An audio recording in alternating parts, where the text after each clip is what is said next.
AC 147 পেজের ABTA থেকে যে এসে মানে এক মার্কের শর্ট অ্যান্সার 2024-25 ইম্পর্টেন্ট এসি 147 পেজ অবশিল্পায়ন কি? ব্রিটিশ শাসনকালে ভারতের বাজারগুলি ইংল্যান্ডের উৎপাদিত শিল্প কারখানায় উৎপাদিত পণ্যে ছেয়ে গেলে দেশের কুটির শিল্প চিরাচরিত ধ্বংস হয়ে যায়, তা অবশিল্পায়ন নামে পরিচিত। সাম্প্রদায়িক বাটোয়ারা নীতি কে ঘোষণা করেন? Ramsay McDonald. হিন্দু কলেজের বর্তমান নাম কি ছিল? প্রেসিডেন্সি বিশ্ববিদ্যালয়। বিধবা বিবাহ আন্দোলনে প্রধান উদ্যোক্তা কে ছিলেন? ঈশ্বরচন্দ্র বিদ্যাসাগর। লখনৌ চুক্তি কাদের মধ্যে হয়েছিল? 1916 খ্রিস্টাব্দে কংগ্রেস ও মুসলিম লীগের মধ্যে সম্পাদিত। কোন জাহাজে নৌবিদ্রোহ হয়েছিল? তলোয়ার জাহাজে। এশিয়াবাসীদের জন্য এই স্লোগানের উদ্দেশ্য কি ছিল? দ্বিতীয় বিশ্বযুদ্ধের সময় জাপানের উদ্দেশ্য ছিল এশিয়াবাসীর জন্য এশিয়া, এর উদ্দেশ্য ছিল পশ্চিম শক্তিগুলি নয়, এশিয়ার কর্তব্য গ্রহণ করবে। চার্লস উড কে ছিলেন? বোর্ড অফ কন্ট্রোলের সভাপতি ছিলেন চার্লস উড। সত্য শতক সভার প্রতিষ্ঠা কে করেন? জ্যোতিবা ফুলে। কাউতাও প্রথা কি? কোন বিদেশি দূত বাণিজ্যিক উদ্দেশ্যে চীনে আসলে এবং চীন সম্রাটের সাক্ষাৎ প্রাপ্তি হলে তাকে বশ্যতা স্বীকারের জন্য ভূমি পর্যন্ত নতমস্তক হতে হতো। এই প্রথা কাউতাও প্রথা নামে পরিচিত।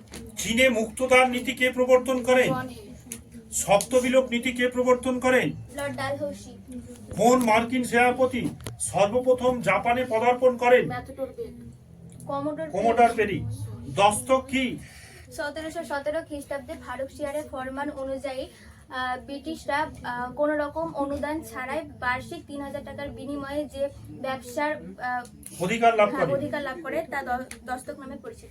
সালের সনদ আইনের গুরুত্ব কি? 1813 সালে।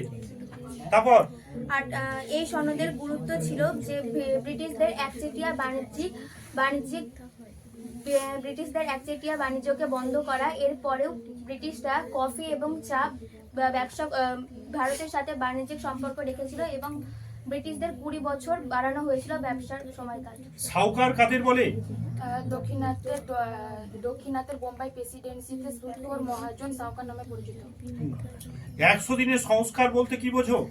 চীনের বুদ্ধিজীবীদের মধ্যে তাও ইউয়ের মতে তিনি 1300 বুদ্ধিজীবী চীনাদের একটি স্বাক্ষরপ্রাপ্ত আবেদনপত্র জমা দিয়েছিলেন এবং কুয়াং সু তার এই সংস্কারটিকে 100 দিন ধরে চালু রেখেছিল, যা 100 দিবসের সংস্কার নামে পরিচিত।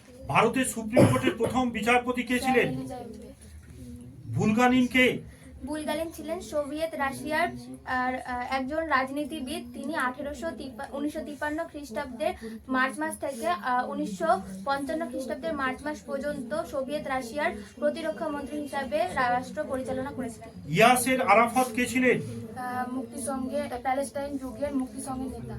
ক্যাবিনেট মিশন কেন ভারতে আসে? ক্যাবিনেট মিশন ভারতের স্বায়ত্তশাসন ঘটানোর উদ্দেশ্যে এবং ভারতের স্বাধীনতার বিভিন্ন আলোচনা করার জন্য ভারতে এসেছিলেন।